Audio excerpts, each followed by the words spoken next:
နေ့သာသနာတော်2548ခုကောဇာတက္ကရီ1366ခုနှစ်ဥတုဟေမန္တဆောင်းလရာသီနတ်တော်လာဇာ14ရက်နေ့ညမဟာရန်ကုန်တိုင်းရန်ကုန်မြို့ဗဟန်း16သာသနာရိပ်သာလမ်းမဟာစီသာသနာရိပ်သာဖန်ရဓမ္မယုံဓမ္မပိမှန်တော်၌နန္ဒကျေးဇူးတော်ရှင်ကမ္ဘာသာသနာပြုသတ္ထသံဃတိပု္ပ္ပကဧကမဟာပါဏိတနိုင်ငံတော်ဩဝါဒစရိယမဟာကြီးဆရာတော်ဘုရားကြီးသက်တော်ရာပြီပူဇော်ပွဲနှင့်55ကြိမ်မြောက်ဩဝါဒခံယူပူဇော်ပွဲဝဲဟောကြားပူဇော်အပ်သောဝိပဿနာခုံအကျိုးဆုံးတရားဒေသနာတော်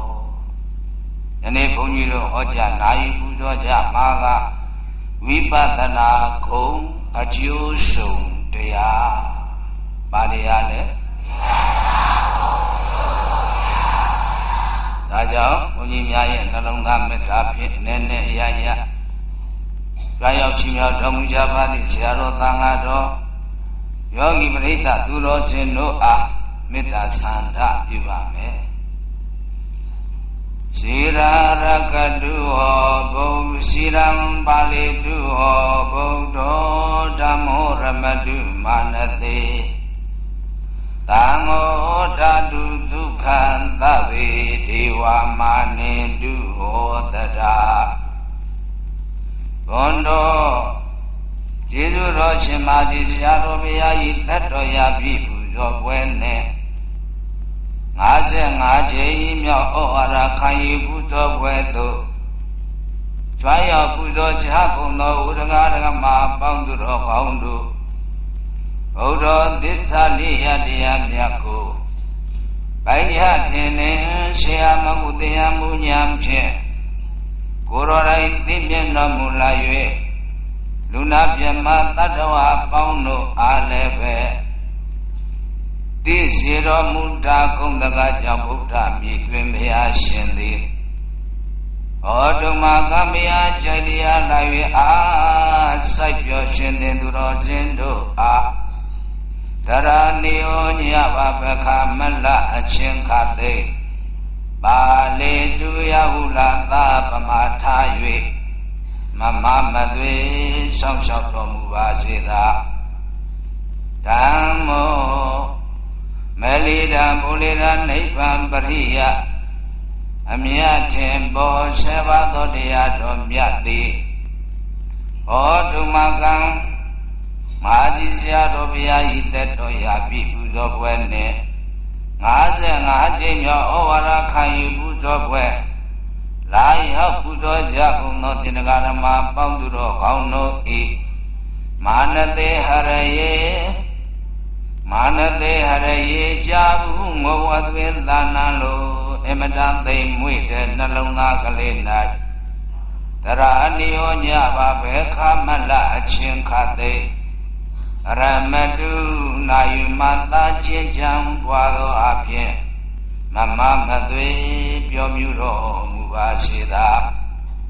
တံဃော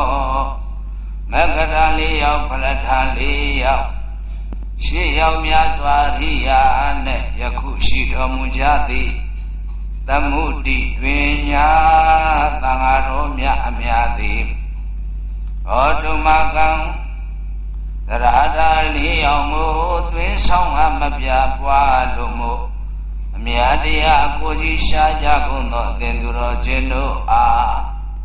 သရနိယောညဘာပခမလအချင်းခသိဒုက္ခလူနာနိဗ္ဗာန်သုံးနံသောချမ်းသာကိုဓာတုယဟုလာသာ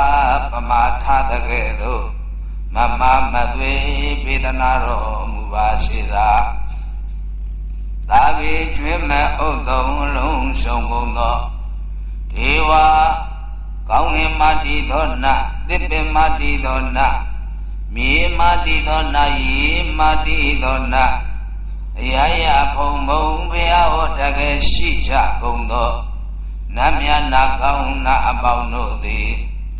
ဟောတုမကမယကြိုက်တရားလိုက်၍ စိုက်ပျော်ခြင်းသင်သူတော်ချင်းတို့အားသရဏီယောညပါဘခမလအချင်းခသိရခတုကောင်းစွာမသွေတနာဆောင်ရှောက်မြတ်နုတော်မူကြပါစေကုန်တည်း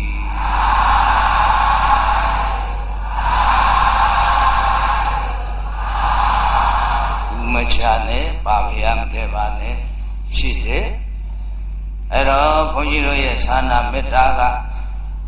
အလုံးသောသူတော်ကောင်းတို့အပေါ်မှာတစ်မြတ်စွာဘုရားသည်ရာဟုလာသားကဲ့သို့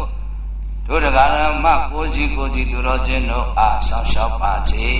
တဲ့ဒါကြောင့်ဆိုလိုက်ကိုယ်နှလုံးသားမြတ်ဖရာကိညာအစဉ်ဆောင်ပါစေ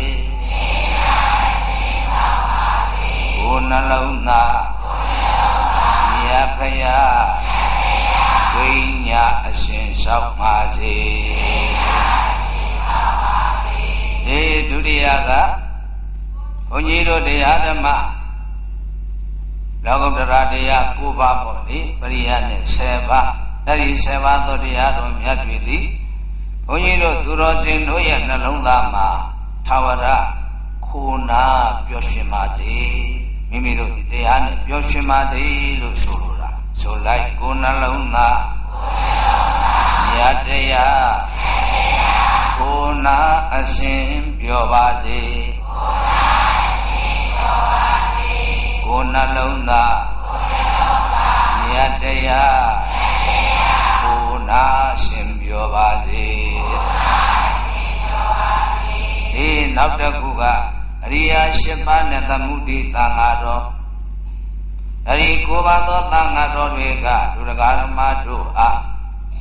လူနာနိဗ္ဗာန်နဲ့သုံးနာသောချမ်းသာပေးပါစေလို့ဆန္ဒပြုတယ်ဆိုလိုက်ကိုယ်နှလုံးသားအင်္ဂါမြတ်သုံးပါးချမ်းသာပေးပါစေကိုယ်နှလုံးသားအင်္ဂါမြတ်သုံးပါးချမ်းသာပေးပါစေနာမလေးကတော့လောကမှာရှိသမျှဘုရားဟောကြားတဲ့နတ်မြတ်နာကောင်းနာပေါင်းတို့သည်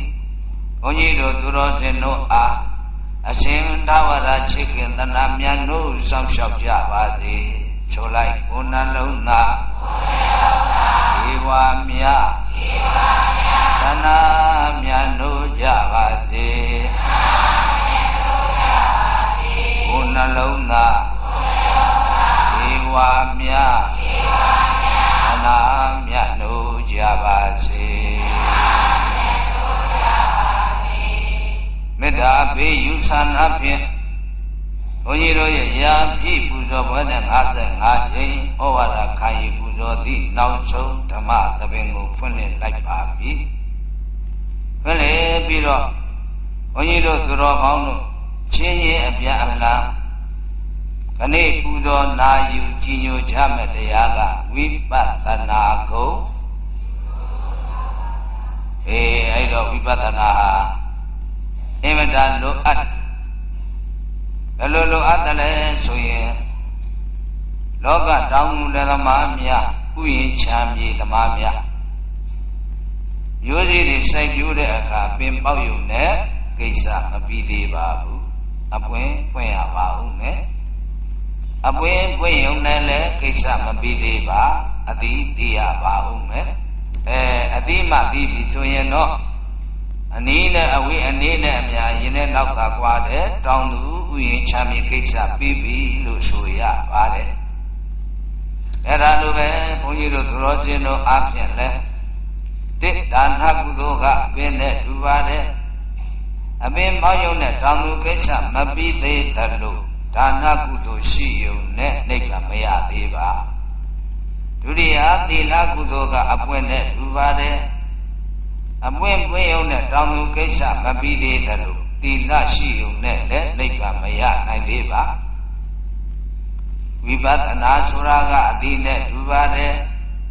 အတိမှပြီးပြီဆိုရင်အနည်းနဲ့အဝေး အနေနဲ့အများအရင်နဲ့နောက်သာကွာတယ်တောင်သူကိစ္စပြီးပြီဆိုရသလိုဝိပဿနာတရားအားထုတ်ရှုပွားလိုက်ပါကအနည်းနဲ့အဝေးအနေနဲ့အများကြီးနဲ့နောက်သာကွာတယ်နိဗ္ဗာန်လက်မှရပြီးတာဟုတ်ပလားပြိဿအပင်မရှိရင်အပွဲပွဲလို့မဖြစ်အတိတိလို့မဖြစ်သလိုဒါနမရှိသီလမရှိရင်လည်းဝိပဿနာဆိုတာမလွယ်ကူပါဘူးသို့တော့သူတော်ကောင်းတို့အနေထားကြည့်လိုက်မယ်ဆိုရင်ဒါနနဲ့သီလဆိုတာတော်တန်ခိုင်လုံပြည့်စုံရပါတယ်နည်းနေတာကဝိပဿနာနည်းနေတာကဒါကြောင့်ဆိုလိုက်အပင်ဒါနဝိသီလ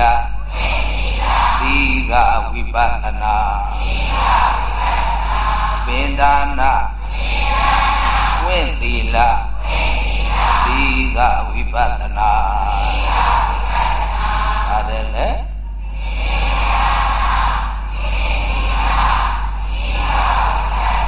သုံးမြတ်ဆုံးမနိဗ္ဗာန်ကမုတ်ချရနိုင်တာ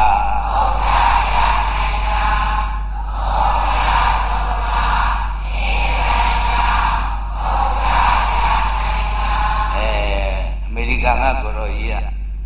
အင်တာနက်နဲ့မဟုတ်မြန်မာပြည်ကကိုရောအင်တာနက်နဲ့ဟော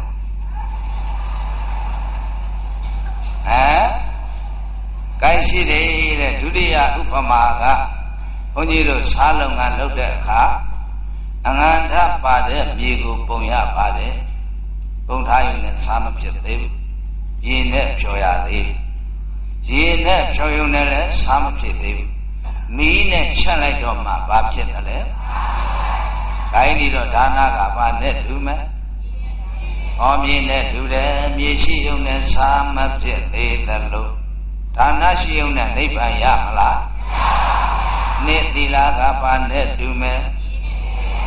ရေဖြော်ရုံနဲ့စားမဖြစ်သေးတယ်လို့သီလရှိရုံနဲ့နိဗ္ဗာန်ရနိုင်အောင်မလား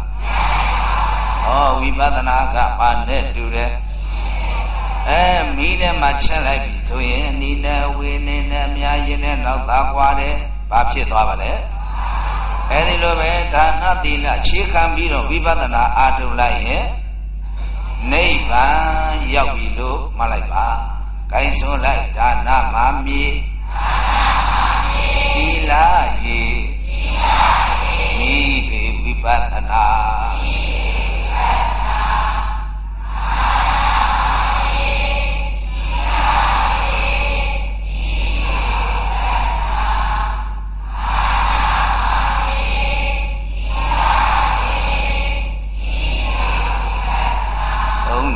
ဆုံးပြန်ခြားနိဗ္ဗာန်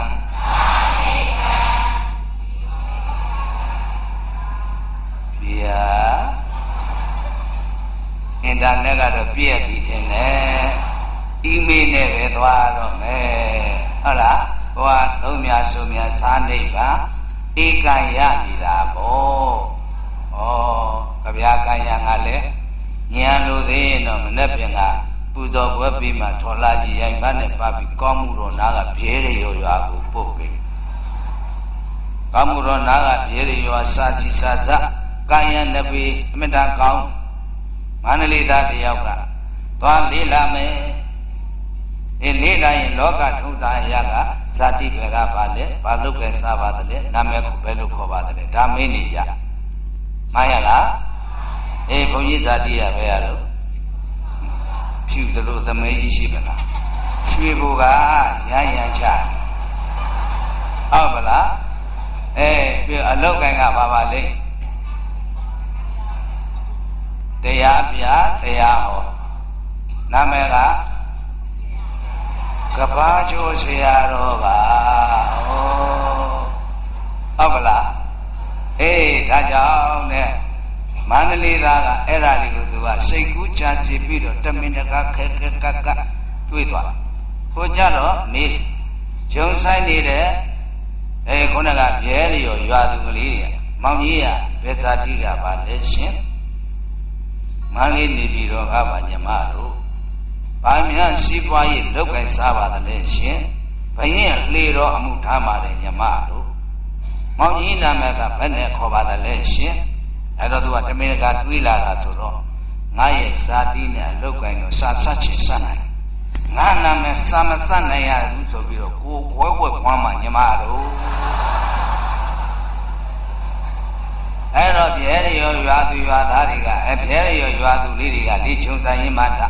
မန်းရွှေမျိုးတော်လေးတော်ဖွယ်မှုတံပြဲရောသူလာမဆန်းနဲ့ကိုကွက်ကွက်ကွမ်းအဲ့ဒီလိုလုံးမှာပေါ့ကိုင်းဆိုသုံးများဆုံးပြန်ခြားနိဗ္ဗာန်ဧကံယမိတာတဲ့နောက်တစ်ခုတို့လောကမှာဖေးရဲ့အမေရဲ့မင်းသုံးမျိုးအဲ့တော့ဒါနကုသိုလ်ကအဖေနဲ့တူတယ်မှာဒါနရဲ့သဘောမသိရင်ကိုယ်အိမ်ကအဖေဘာလုပ်တယ်လဲလို့တွေးတောကြည့်လိုက်အိမ်ကအဖေဒီဘာလုပ်ကြအရက်တော့တယ်ဖိရိုက်တယ်အားရှိစမောဆွဲတယ်လားအေးမိသားစုတို့ရဲ့စာဝန်နေရေးရှားကြမကြွေးဘူးလားခင်နဲ့ပြောတော့စီးပွားရေးလုပ်ပြီသီလကအမေနဲ့တူတယ်သီလအကြောင်းမသိရင်တို့အိမ်ကအမေတွေဘာလုပ်တယ်လဲစဉ်းစားလိုက်အိမ်ကအမေတွေအားရှိစေးလေးတို့လက်ကြညရွာရိုးလျှောက်ပြီးတော့အတင်းပြောတယ်လားအေးအမေကအိမ်မှာချက်ရေးပြုတ်ရေးဖွင့်ရေးလျှော်ရေးတန်ရှင်းရေးကိုပြုလုပ်ပေးတယ်ဒါကြောင့်ဒါနကဘုန်းကြီးစီးပွားရေးသီလကတန်ရှင်းရေးတဲ့ကျမ်းမာရေးပေါ့နောက်တစ်ခုတဲ့ဘုန်းကြီးတို့ဝိပဿနာကမင်းနဲ့တူတယ်ဘုန်းကြီးတို့တရားဓမ္မများအဖေသာရှိအမေမရှိတော့ဘာတဆိုးသဘောတူရင်ဤကိုကျွဲပတ်လို့ရတယ်ပြောခြင်းလို့ပြောတူဖို့ပဲလို့တဲ့ဟုတ်ပါလားအေးအဲ့ဒါပဲအဲ့တော့တဲ့ဒါနသာရှိ၍သီလမရှိရင်လည်းခုနကအဖေသာရှိအမေမရှိလို့မတင့်တယ်လို့ဒါနသာရှိ၍သီလမရှိတော့ဒါနကပစ္စည်းဥစ္စာတွေပေါ်တယ်သီလမရှိတော့မကြမ်းမယောဂဆွဲအေးအဲ့တော့သူ့အတွက်ဝေါကောင်းဆလာဘာမှသိလို့မရှိတော့တပံအမေသာရှိ၍အဖေမရှိတော့ဘာတဆိုးထင်တယ်လို့သာလှုပ်လိုက်ဟုတ်လားအေးအဲ့ဒါကြောင့်နဲ့အမေသာရှိ၍အဖေမရှိရင်မတင့်တယ်လို့သီလသာရှိဒါနမရှိရင်လည်းလောကအဆင်မပြေဘူး။ဘာကြောင့်လဲသီလကချမ်းသာစားနိုင်တယ်တောက်နိုင်တယ်ဝတ်နိုင်တယ်ဒါနမရှိတော့ဘာသွားစားဘာဝတ်မလဲ။မှန်ရလား။အမေအဖေနှစ်ဦးလုံးမရှိတော့ရှုเสียတော့တကောင်ရွက်တမျက်နာကလေးနဲ့နော်အမေအဖေမရှိတော့တကောင်ရွက်တမျက်နာဒါနရောသီလရောမရှိရင်ဘဝမှာဘယ်လိုမှမျက်နာမလှပါဘူးအမိမဲ့သားရင်နဲ့ငါကောင်းပြီအမေဖေနှစ်ဦးလုံးရှိပါရဲ့မင်းတို့နဲ့မကျွမ်းဝင်ခုနကပြောတယ်ဥပရိပုတ်တိပုံမှမြင့်ကျက်ချင်းမြင့်ကန့်လန့်တို့နဲ့အမှုပတ်တတ်တယ်မင်းတို့နဲ့ကျွမ်းဝင်တဲ့အခါကြည်သောအပြည့်ငယ်တဲ့အပြည့်အေးပပြောက်ပါစေဗျာနော်အဲ့ဒါကြောင့်ဝိပဿနာမင်းများနဲ့တူတယ်ဝိပဿနာအာမထုတ်သေးသည်များလူမဆက်ကြနာမသက်ကြမိုးပြပြမဖြစ်တုံမှလဲခန္ဓာပြိုပွဲကုသိုလ်ရှေခရောက်မြင်မှန်စွာပဲလီရွာမှန်ရလားဝိပဿနာတရားအထုတ်ရှုပွားလောက်တဲ့အခါကျတော့ကကြီးသောအပြစ်တွေငယ်သောအပြစ်ပပျောက်သလိုတဲ့ဟောအပဲအကျိုးစတဲ့ရှင်ရဲ့ရိပ်ပိုးတိကျိုးနည်းနည်းပဲကြာတော့အဲ့တော့ဒီနေရာမှာဝတ္ထုဇာလမ်းလေးနဲ့ပြီးမှပြောမယ်အခုတော့လင်္ကာလေးဆိုလိုက်ပါအဖေဒါနာမေတိလပြီးအောင်ဆိုမေတိလဆိုလို့ဘန်းကုန်းနဲ့ထထုတ်မကြိုက်ဘူးသူတို့ကမေတိလခေါ်တာနော်မေအဖေဒါနာမေတိလမင်းငါဝိပဿနာ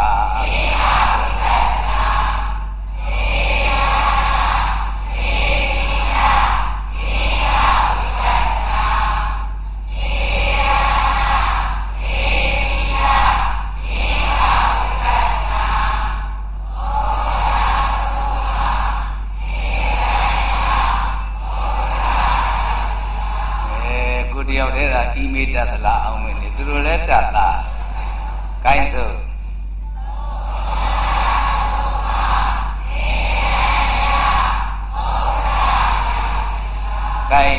မာလေးလက်ကြီးနောက်တစ်ခုရှိသေးတယ်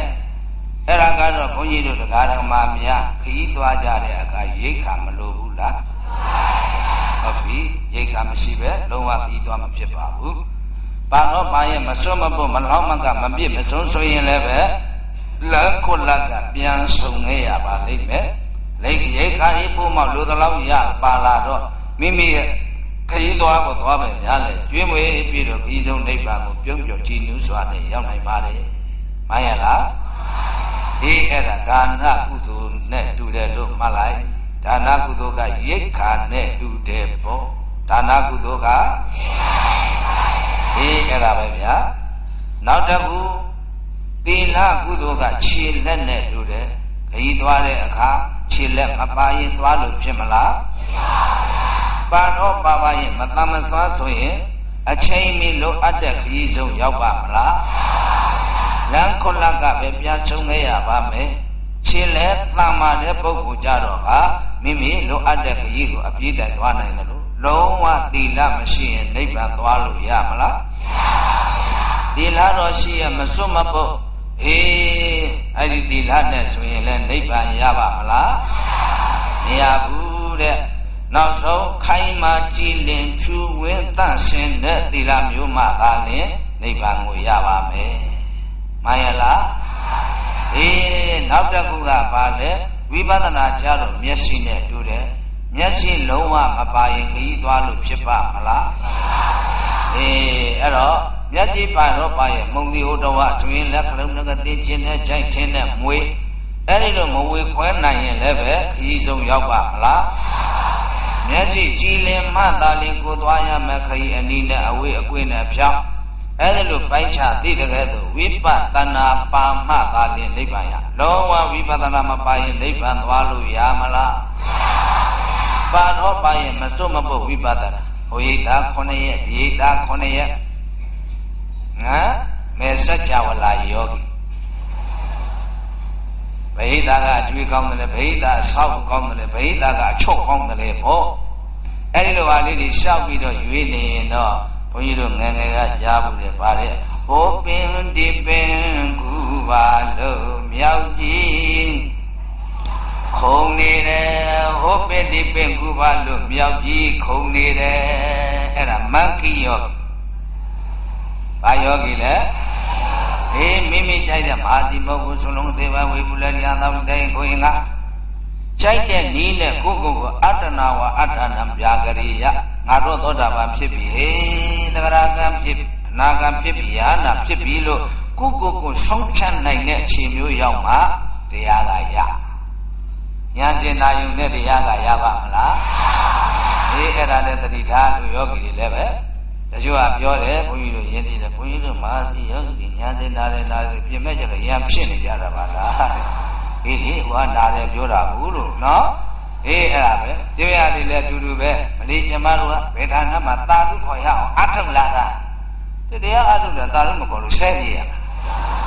ဒါလည်းမဟုတ်သေးဘူးအဲ့တော့ကိုတရားကိုတဏ္ဍာကိုတရားတီမှသာလဲတကယ်တရားရမှာပါမှန်ရလားအေးအဲ့ဒါလည်းတတိထားဒါကြောင့်ခုနကစူးစူးဆိုင်ဆိုင်စစ်စစ်ဆတ်ဆတ်စိတ်စိတ်ကလေးရှုမှပြီးတော့ဝိပဿနာဉာဏ်အားပြည့်တဲ့အားကောင်းတဲ့ဝိပဿနာမှသာလျှင်နိဗ္ဗာန်ကိုရောက်နိုင်မယ်ဟုတ်ကလားအေးဒါကြောင့်နဲ့ဒါနကဘာနဲ့တူတယ်သီလကခြေလက်နဲ့တူတယ်ဝိပဿနာကအဲ့ဒီသုံးခုမှာဘယ်ဟာအရေးကြီးဆုံးမျက်လုံးကအရေးကြီးဆုံးဟုတ်လားရိတ်ခါရင်ခြေလက်တွေတာမှာပါပြီမျက်ကြည့်မပါရင်ကိုယ်ရိတ်ခါယူသွားလို့ဘယ်လိုလုပ်သိကိုယ့်ကိုခေါင်းခောက်ထားတော့ဘယ်သူလို့သိနိုင်မလားအဲ့ဒါဘာအရေးကြီးဆုံးတော့မျက်ကြည့်ဟာအရေးကြီးဆုံးများခိုင်းတာကြောင့်ပရိသတ်ဆိုလိုက်ရိတ်ခါဒါနသီလခြေမှာမျက်စိမှာဝိပဿနာဟုမှာရိက္ခာဒါနသီလခြေမှာမျက်စိမှာဝိပဿနာဟုမှာ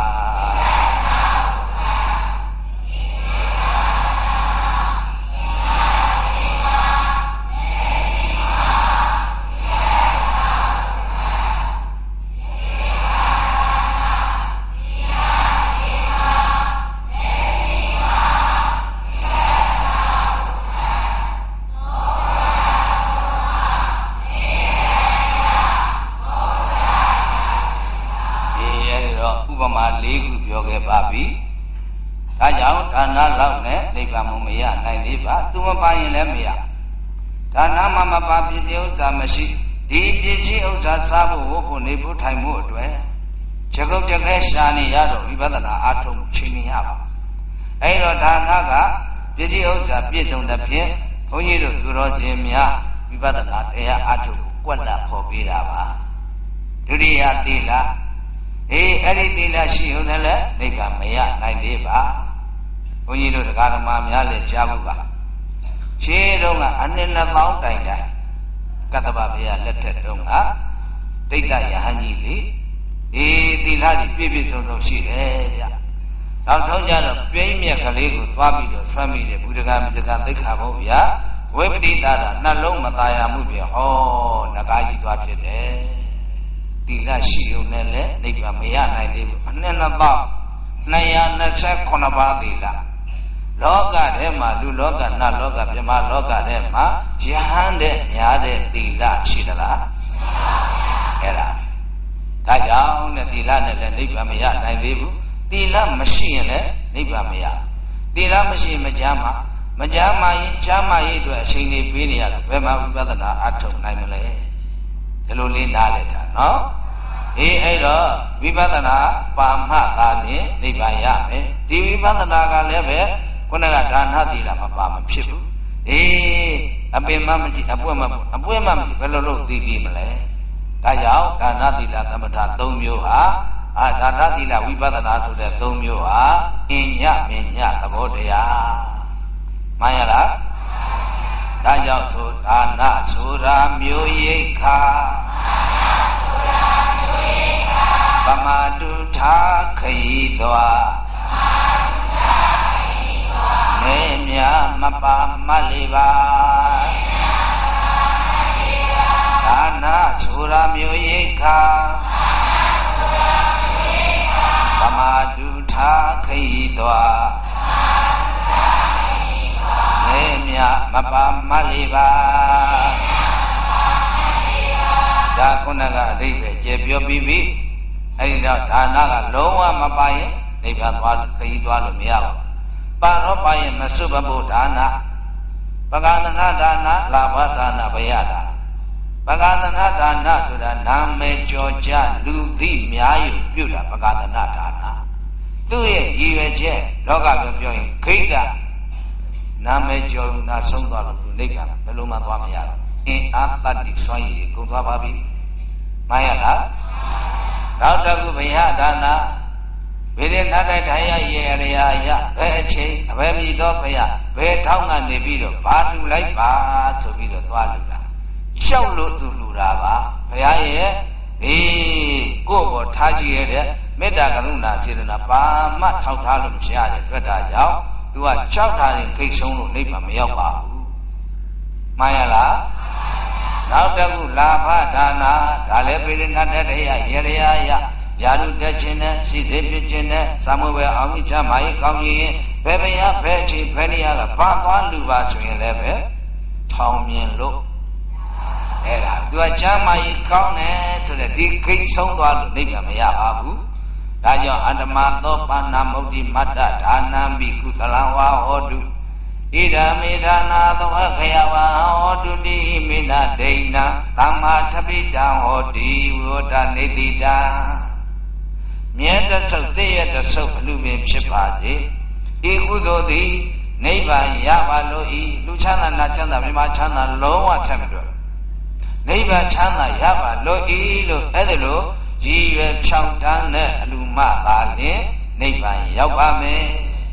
ဒါလည်းသူကဒါလိုက်မဟုတ်အင်ဒါလိုက်တော်ဝိုက်သောအဖြစ်သာရောက်တာမှန်ရလား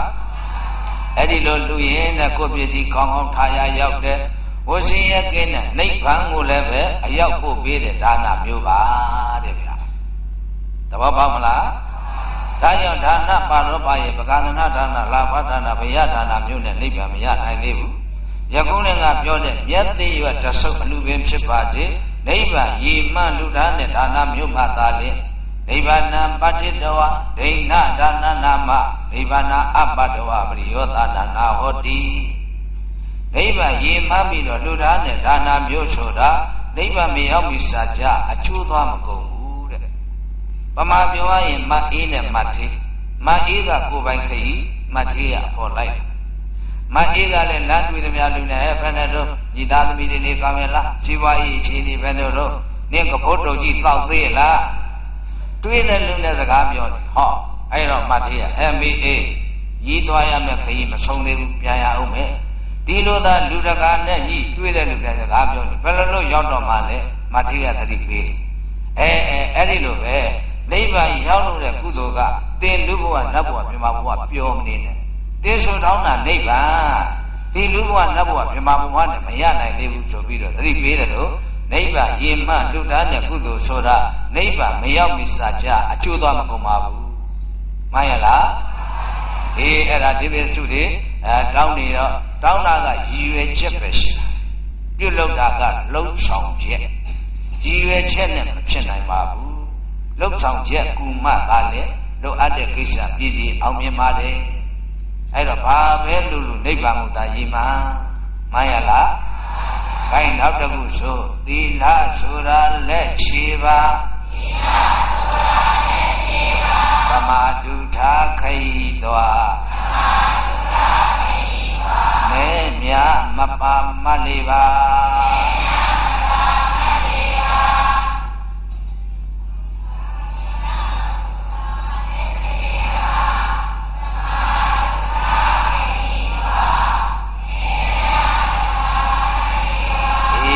လာကဘာနဲ့တူရှင်းလည်းမပါရင်လုံးဝခရီးသွားမဖြစ်တယ်လို့သီလမပါရင်လည်းနိဗ္ဗာန်သွားလို့ရပါမလားချီလက်ပါတော့ပါရင်မတမ်းမသွမ်းဆိုရင်လည်းခရီးဆုံးမရောက်နိုင်တယ်လို့သီလကလည်းဘုန်းကြီးတို့တရားဓမ္မတွေဟိုမန္လိဆရာတော်ပြောတာလေလက်အုပ်ရဲ့ချီမိုးလို့မိယိုရဲ့ဖလာအတိမျိုးဟာပြည့်ညာမပါတယ်ခန်းရှာကြသီလဘုန်းကြီးကတရေကိုင်လွယ်ပွဲပေးလိုက်ပါတယ်ရမရတဲ့ဒါကြောင့်သာသနာရိပ်သာတွေပေါ်ထွန်းလာတာဟာလူတွေအတွက်ကုသိုလ်ရွှေတကားပွင့်လာဥပ္ပယရှိဆောင်းနိုင်အမျိုးသမီးများအတွက်ယောဂီဝတ်နိုင်တဲ့သီလကျင့်ဝတ်နိုင်တဲ့တရားဓမ္မတွေရရှိလာများအထုတ်နိုင်တယ်အမျိုးသားများအတွက်ကိုရင်ဝတ်နိုင်တဲ့ရဟန်းပြုနိုင်တဲ့တရားဓမ္မတွေအထုတ်နိုင်တယ်အဲ့ဒီလိုအထုတ်ကြလို့လည်းပဲယနေ့ဝိပဿနာဟာထွန်းကားလာတာမှန်ရလားအဲ့ဒါဒီသာသနာရိပ်သာတွေကအင်မတန်လိုအပ်တယ်သာသနာရိပ်သာတွေရှိလို့လူတွေကရှ िख ိုးကြောနေ့ဒီစနေတကြလူမောက်တာမှု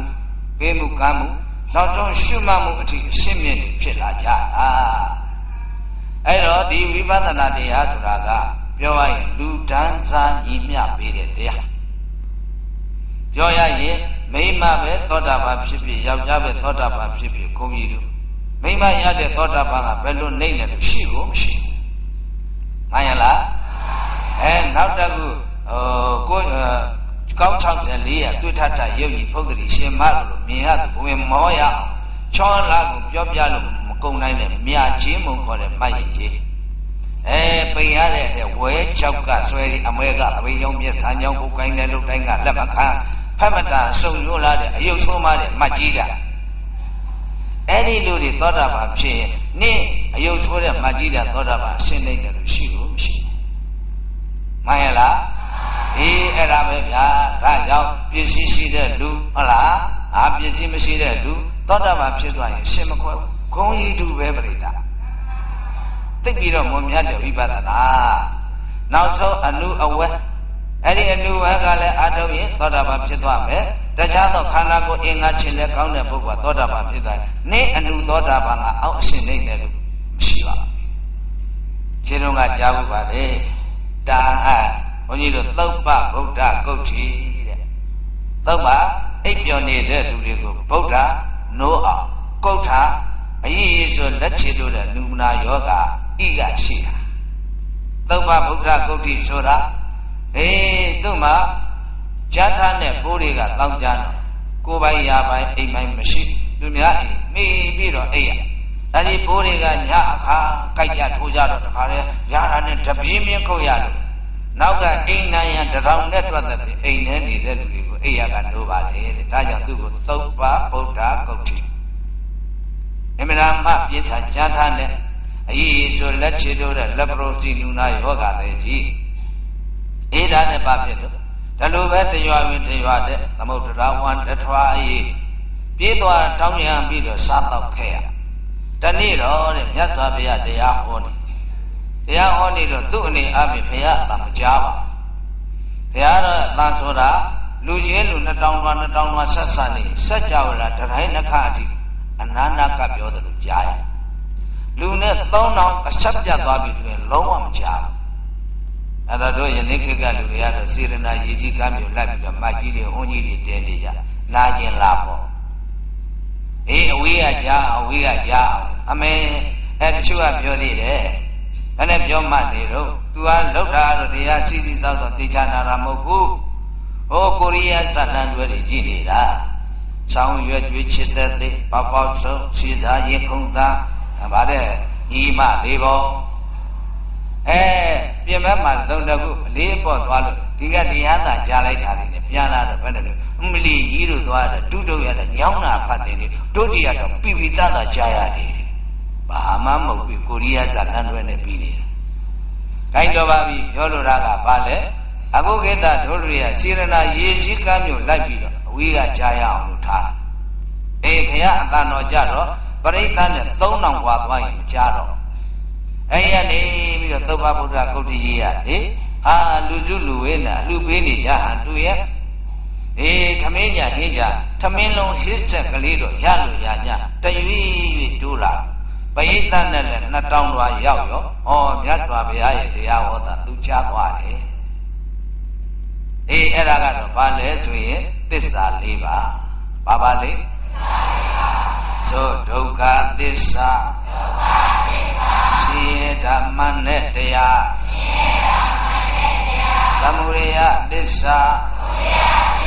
ရှိရကြောင့်မှနဲ့တရားနိရောဓသစ္စာရှိရချုပ်ရမှနဲ့တရားမဂ္ဂသစ္စာရှိရချုပ်ကြောင့်လမ်းရှင်အောင်မှနဲ့တရားဘာတရားလဲသစ္စာလေး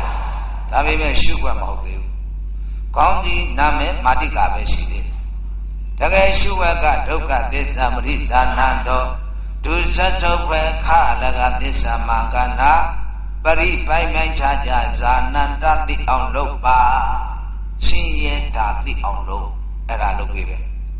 ဓမ္မရှုွက်အဲ့တော့ရှင်ရဲ့ဘယ်ကလားတော်သေးရဲ့ဖြူဆရာတော်ကြီးကလာလို့မပြောရင်နော်ရှင်ရဲ့ဘယ်ကလား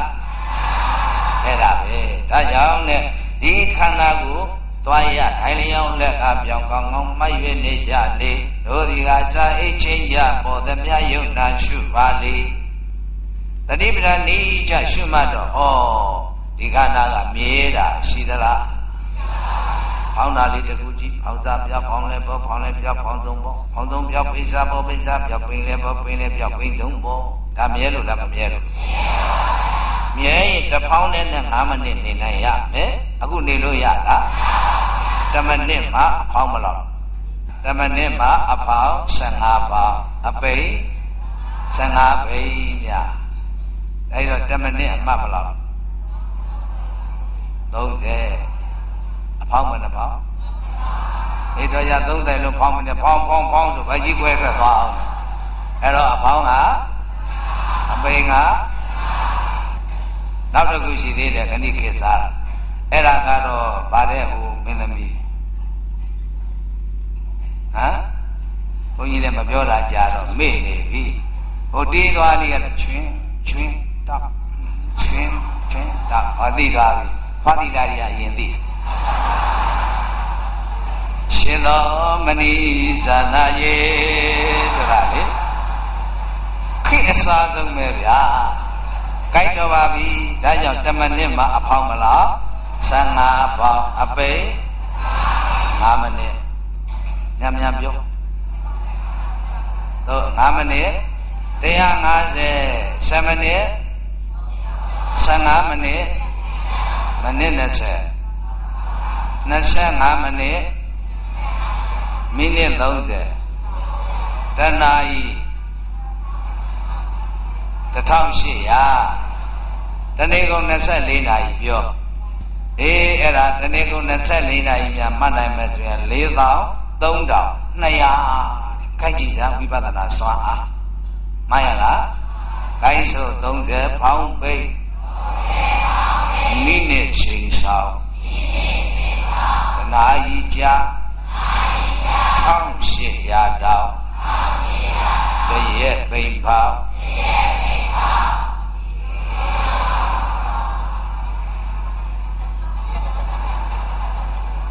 ရဲရသွားခြင်းရပြီခြင်းနဲ့ဒီမှာပြထားတဲ့တရက်ပိန်ပေါင်း 43,200 ထိကျန်ရှိအစုံမောင်းတဲ့အဲ့တော့တနေ့ကုန်24 နာရီမှရင်ဘယ်လောက်ရမလဲကဲအချိန်နဲ့အမြတ်အလုပ်လုပ်ရတဲ့ဝိပဿနာအားကောင်းဆုံးအမြတ်ဆုံးခိုင်းတာဒါကြောင့်ဒုက္ခသစ္စာပရိစ္ဆာနံတော့ရှင်းရတာသိအောင်လုပ်ဆိုတဲ့ဖြင့်သွားရထိုင်လျောဒီခန္ဓာကိုယ်ကြီးရဲ့ဖြစ်မှုပြမှုပေါ်မှုပြောင်းမှုတွေကိုရှုစိုက်သိချစွာရှုရပါတယ်အဲ့လိုရှုလိုက်တော့ခန္ဓာရဲ့သဘောမှတွေ့လာပြီလူအကြောင်းပေါင်းကြည့်မှသိတယ်ရွှေအကြောင်းဖျောင်းနာမှသိတယ်ဆိုတာလိုပဲဒုက္ခနာကပေါင်းကြည့်လိုက်တော့ခုနကပေါင်းနာလေးတခုအစာပြောက်လဲပေါ်လဲပြောက်ဆုံးပြောက်ပေါင်းဆုံးပြောက်ပိစာပေါ်ပိစာပြောက်ပိလဲပေါ်ပိလဲပြောက်ပိဆုံးပေါ်မြဲလို့လားမမြဲလို့အေးပေါ်ချင်းပြောက်ချင်းမြင်ညင်းဆဲနေတာရှင်ရလားချမ်းမပေါ်ပါနဲ့မပြောက်ပါနဲ့လို့တောင်းတာလို့မရတာအတ္တလားအနတ္တလားဒါအဲ့ဒါခန္ဓာနဲ့ပေါင်းကြည့်မှအိဋ္ဌဒုက္ခအနတ္တအနိစ္စဒုက္ခအနတ္တဆိုတဲ့စကားလုံးကိုခန္ဓာမှတ်ကြောက်ပေါ်တင်ကြည့်မှအဖြေမှန်သိတယ်ဟုတ်ပလားအဲ့ဒါလို့ဆိုပြီးတော့ရှုမှတ်တော့နောက်သမုဒိယသစ္စာတန်ဒုက္ခနဲ့ရှင်တွဲမကွဲမကွာဥဖြစ်ချေအရာအကြောင်းသစ္စာမှာကဏပသန္တာပဲလိုက်ပါသမုဒိယသစ္စာပသန္တော့သမုဒိယသစ္စာပဲဆိုတော့ဒီခန္ဓာကြီးရဲ့မမြဲခြင်းဆင်းရဲခြင်းအဆိုးမရခြင်းသိရင်လူချင်ပါဦးအဲ့ဒါသမုဒိယသစ္စာပဲတာခန္ဓာရဲ့ဒုက္ခလက္ခဏာမြင်လို့မလိုချင်တာဟာသမုဒိယသစ္စာပဲတာနိရောဓသစ္စာသိရှိကရွန်တော့နိမရှိဘူးရောဓကခန္ဓာဖြစ်ခြင်းသစ္စာမကနာသစ္စီမျက်မှောက်ကရွန်ထပြုတ်လိုက်ပါနိရောဓသစ္စာသိရှိကရွန်တော့ဆိုတာဗျာမြကြီးကတော့နိဗ္ဗာန်အာယုံပြုသူ့ရဲ့ကရဏကတော့ခန္ဓာမရှိရနိဗ္ဗာန်ကိုအာယုံပြုနိဗ္ဗာန်ဟာခန္ဓာရှိသလားအဲ့တော့တို့မှာခန္ဓာရှိလို့မဟုတ်ခြင်းပဲမနာခြင်းပဲမသေးခြင်းပဲဒါဥနာတိလောက်မြအပြုံးမပြတ်အဲ့ဒီအဝုနဲ့အနာနဲ့အသေးနဲ့ဥချားထဲမှာဒုပရိသဟိကံတရားတွေမပြုတ်ကြဘူးလားအဲ့ဒီကံတစ်ချက်မောက်သွားရင်တို့လူတွေဘယ်လိုမှဖတ်ဆက်လို့မရရှင်းတော့ကနွားတကောင်အလိုမကျလို့မိရှုလက်ပင်ကောက်ယူပတ်မိရှုတတ်နွားရဲ့အမွေတပင်ငရဲတဘဝနွားရဲ့အမွေတပင်ငရဲတဘဝနွားတကောင်လုံးရဲ့အမွေးမြင်တဲ့အမြငရဲ၌ဘဝပေါင်းများစွာခံစားခဲ့ရငရဲကလွတ်ပြားလုံးတဲ့ကာမတရိက္ခကကာမဝိပါကဘယ်သူမှပြုမိမိမှုကိုပြုတဲ့ကံကိုထံပြန်ကန့်လို့ကြိုးပဲခေစကားနဲ့ပြောရင်ဘဝပုံရိပ်ချင်းဆိုသလိုပဲကောင်းငင်မှာပြန်သွားတဲ့ကြီးကံဖြစ်တာတောင်းမှပြိတ္တာမိကွင်းစွတ်သေးရတာ9ဘဝမိကွင်းစွတ်သေးရတာလွတ်ပြီးကျွတ်ပြီးမပါသေးဘူးခရီးသွားတန်ဃာတွေတွေ့ခဲ့လို့ဘုရားလျှောက်တော့ဘုရားကနောက်ကျောင်းပြန်ပြီးတော့မင်းတို့မြင်တာ9ဘဝလို့စီနီယာကနတ်တတ်တာနောက်ဘလောင်းခံရမှာမပြောနိုင်သေးဘူးဘာလကောင်တတ်အကဲ၍လူတယောက်တတ်ရင်ပိုပြီးအပြစ်မကြီးပြီဘူးလားဘာကြီးတာလို့ရေးမရှိဖြားမရှိနှလုံးယောဂရှိတယ်တော့ကြပြန်တော်မူလေလို့ချောင်းဘုန်းကြီးပြန်ချနေတာဒီကအပြစ်ဆိုတဲ့စကားကိုဂရိတ်မဲကြီးနဲ့ပြောတာလားလူတယောက်တတ်မိမဲ့တွေ့ရင်ပိုပြီးအပြစ်မကြီးပြီဘူးလားလျှော့သေးဘူးကြော်ညာကဝဲလာဘာတွေကြီးတယ်တော့မသိဘူးလမ်းကြုံရင်တော့ရေဝင်မတော့ရဲအောင်မလားအပြစ်မကြီးဘူးလားအခု မှမှန်တော့တယ်ဗျာအခွန်လိုဈေးတွေဖွင့်ထားလို့သာတော်တော့နော်ယူချင်ရတော့ထွက်တဲ့စကလုံးနဲ့အခွန်ပေးရရင်တော့ခဏညရတယ်ဓမ္မပူဇာတော့တောင်းပြက်တက်ပြောင်းမယ်ခိုင်းတော်ပြီအကယ်၍ယဟန်သံဃာတစ်ပါးပါးမြတ်သတ်မိမယ်ဆိုရင်ပိုး၍သား၍လုံ၍အဖြစ်မကြီးပြီဘူးလားအဲ့ဒါပဲဒါကြောင့်ကိုနာတိနောက်ကတော့ပြုံးမပြတ်ဘူးအဲ့ဒီကိုနာတိဈာထဲမှာကံတစ်ချက်မှားသွားရင်ဘွာခတ်လို့ရအောင်မလားနောက်တစ်ခုခွေးတကောင်ကိုအလိုမချလို့သဲအိုးဆွဲပြီးတော့ရေထဲချတတ်ခဲ့တဲ့လေသူမတရားအဲ့ဒီအတွက်ဒါကြောင့်နဲ့အဲ့ဒါငရဲမှာခွေးတကောင်ခွေးအမွေးတပင်ငရဲတဘဝခွေးရဲ့အမွေးတပင်ငရဲတဘဝခွေးတကောင်လုံးရဲ့အမွေးမြင်တဲ့အမြငရဲနိုင်ဘဝပေါင်းများစွာခံစားခဲ့ရတယ်အဲ့ငရဲကလွတ်ပြန်တော့လေသူကြီးကတော့ဆလင်ကတော့မာလီကတော့ဖြစ်တဲ့အခါကံဆိုးမှမဲကြပြီးတော့သဲဥဆွေရည်တဲ့ချအသက်ခံရတဲ့ဘဝအချိန်တရားမပါပါမလားဘာတကောင်တတ်မှုကဲ၍လူတယောက်တတ်မိမယ်ဆိုရင်ပို့၍အပြစ်မကြီးပြီဘူးလားညာသံဃာတစ်ပါးပါးမြတ်တတ်မိမယ်ဆိုရင်ပို့၍သား၍လုံ၍အပြစ်မကြီးပြီဘူးလားတရားနဲ့သူပြီးပြီမဆိုသေးဘူးသံဃာတော်များတွေ့ခဲ့တာကိုမြတ်စွာဘုရားကအဲ့ဒါจิตသားတို့ဘယ်သူမပြုမိမိမှုကိုပြုတဲ့ကံကိုထမ်းပြန်ကံလူအကျိုးပဲဘဝကံပုံရိတ်ချင်တာတဲ့သူပြုတဲ့တန်ခါနောက်လောက်ခံစားမှမပြောနိုင်သေးဘူးတဲ့နောက်တစ်ခုတဲ့နွားကြောင့်သား9ရက်ဖို့တကောင်တောင်ပေါ်ထဲဝင်သွားလို့ခဲပေါက်9ပေါက်ပိတ်ခဲ့9ရက်ရှိမှအဲ့ဒါကိုဖွင့်လိုက်တော့ဘုန်းကြီးခင်ဗျာစာပြရေငတ်တိမတတ်နဲ့နှုံးချီခွေလျက်စွာခံစားရဟာတနာပါလေကွာမတတ်ပါစိုးနဲ့လွတ်လိုက်အဲ့ဒီလွတ်လိုက်တဲ့အတွက်ဒါကြောင့်ဘုမသားလို့ဘာနာတိပါဒကမ္မထိုင်ဘာနာတိပါဒကမ္မထိုင်လူငရဲတော့မကြဒါပေမဲ့ဝတ်မှအမြဲငရဲပဆိုတဲ့ဇဂပုံလို့ငရဲပနိုင်ပေမဲ့တဲ့ယဟန်တော်9ပါးစုံနိုင်စုံနိုင်ကူရဲဝင်မိုးမရွာလေမရှင်မဲနဲ့ကြောက်တုံးကြီးအပိတ်ခံရသည်14ဘဝဘယ်နှဘဝဘာတကောင်ပိတ်တောင်ဥနာတိပြုံးမပြတ်ဥနာတိရဲ့ဈာထဲမှာကံတစ်ချက်မှားသွားရင်ဘွာခတ်လို့မရအဲ့ဒီသုံးခုထဲမှာကောက်ချက်ချလိုက်တော့မိကွဲစွတ်ကြီးကနောက်ဘလောက်မပြောနိုင်ဘူးဘာပြုလို့လဲဝိပဿနာအာမထုတ်သေးလို့တဲကိုဆွဲပြီးတော့ရေထဲချတတ်ခံရတဲ့လေသူကြီးကတော့ဘယ်နှဘဝခံရအောင်မပြောနိုင်ဘူးဘာကြောင့်လဲဝိပဿနာအာမထုတ်သေးလို့ဟောယဟန်တော်9ပါးကတော့ဝိပဿနာအာထုတ်လို့14ဘဝနဲ့သူတို့ပြတ်သွားပြီအဲ့တော့ဒါလည်း14ဘဝမှာအာထုတ်လို့အကယ်၍5ဘဝလောက်ကအာထုတ်ရင်5ဘဝနဲ့ပြတ်2ဘဝလောက်ကအာထုတ်ရင်ယောဂီတို့စဉ်းစားတော့ငါတို့ဟာဘယ်သူမကောင်းတာကျန်တာမလို့ကောင်းရောကောင်းဝဲကိုဘာကိုလုပ်ကြတာငါဘာဖြစ်မှမရှိဘူးတရားအာထုတ်เสียမလို့ဘူးလို့များသွားမတွက်လိုက်အဲ့ဒါလိုတွက်ပြီးတော့တဏှိတရားအထုံးမှုနောက်ကျရင်ဒီပုဂ္ဂိုလ်ဟာကံအကျွေးပို့တတ်တယ်လောကယူတဲ့အကျွေးဟာဖြေနိုင်ရင်ဖြေမချေနိုင်ရင်ဖြင့်အရင်နဲ့အတူကပြအခုလည်းဘဝတွေများပြီးတော့ကံမားတွေဒုတက်လာပြီးဆိုရင်တော့ဒုပရိသရေဘယ်လိုမှဘွာခတ်လို့မရတော့ပါမှန်ရလားအဲ့ဒါကြောင့်နိုဒီကစအချင်းကြနေရွက်ကနေဝင်းဆိုတာလိုပဲကိုယ့်ရဲ့ကိုယ်နှုတ်စိတ်သုံးပါလို့ခင်မွန်းကြီး10ပါးတို့အပေါ်မမားမိဘူးနေခြင်းလခြင်းနှစ်ခြင်းဘဝခန္ဓာရှင်နဲ့အနာဂတ်မဖြစ်သေးတဲ့များသတိထားအပြစ်ကိုဖြစ်စေတတ်တဲ့ဒေါသမှုဆိုတဲ့စေတုပ္ပကိုအနာဂမိမက္ခသာကျွေးမဲ့ပြတ်တတ်တယ်ဒါကြောင့်အနာဂတ်မဖြစ်တဲ့များအပြစ်နဲ့မကင်းဘူးသောတာပန်သဂရကဆိုတဲ့အရိယာတို့သောမှခါတရံအပြစ်ကိုကျူးလွန်မိတတ်ကြသေးတယ်သို့သောထိုသောတာပန်သဂရကဆိုတဲ့အရိယာတို့ရဲ့အပြစ်ကျူးလွန်မှုကရှုရှနဲ့ဆိုင်ကြမ်းထမ်းပြင်းထန်ခြင်းတော့မရှိဘူးခေတ္တခန္ဓာအခိုက်အတန်ယာယီမေတ္တာဘုရားလောက်ပါပဲပုရုဇဉ်တို့ရဲ့အပြစ်ကျူးလွန်မှုကရှုရှနဲ့ဆိုင်ကြမ်းထမ်းပြင်းထန်လားအဝိဇ္ဇငရဲ့ကျူးဆွဲသည့်တိုင်အောင်ပဲအဲ့တော့ဘုန်းကြီးတို့တရားဓမ္မများနိုဒီယာကြအိတ်ချင်းကြနေရွက်ကနေဝင်နေကျင်လကျင်နှစ်စဉ်ဘဝခန္ဓာရှင်ရှိသည်များနဲ့အနာဂတ်မဖြစ်သေးသည်များကိုနှုတ်တဲ့သုံးပါးကိုထိ မထိန်လို့တစ်ချက်ချော်သွားရင်တော့ပြဘွားခတ်လို့ရမလားအဲ့တော့လူကြီးသူမတွေအသိဉာဏ်ဘုသုတ္တအတွေ့အကြုံအတွေးခေါ်ဉာဏ်ပညာတို့နဲ့ထိနိုင်တဲ့ထားဒါကလည်းစကားဖြစ်နေတာပြောတယ်တကယ်တမ်းထိဖို့ရမလွယ်ပါဘူးတာမန်လူသားမဆိုထားပြီးတို့ရဲ့လောကဓိပတိမှုနိထောထဘုရားအလောင်းတော်ကြီးများ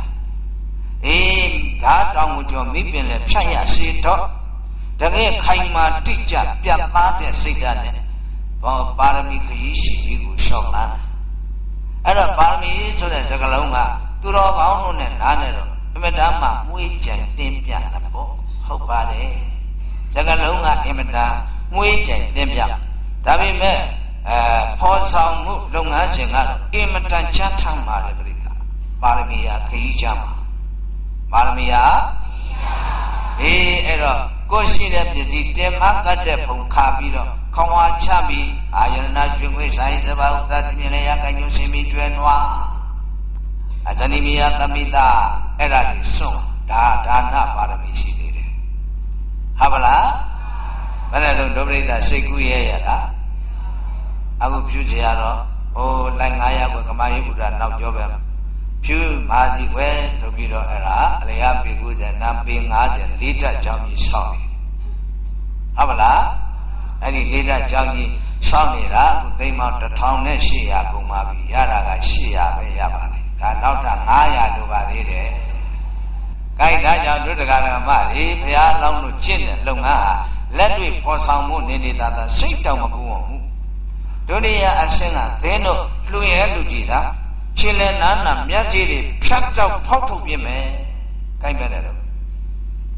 အိမ်မက်တောင်မှမမဲဝုံပေဘူးကွယ်ဟုတ်တယ်မလားကိုက်မင်းတို့လူရဲလူကြီးတာအသက်ကိုတတ်ပြမယ်ဆိုရင်ကိုဖို့တော့လာပြန်ကြလို့တရားတောင်ဆုံးအောင်လာမှာမဟုတ်တော့အဲ့ဒါပါရမီခရီးချမ်းပဲဗျာအဲ့တော့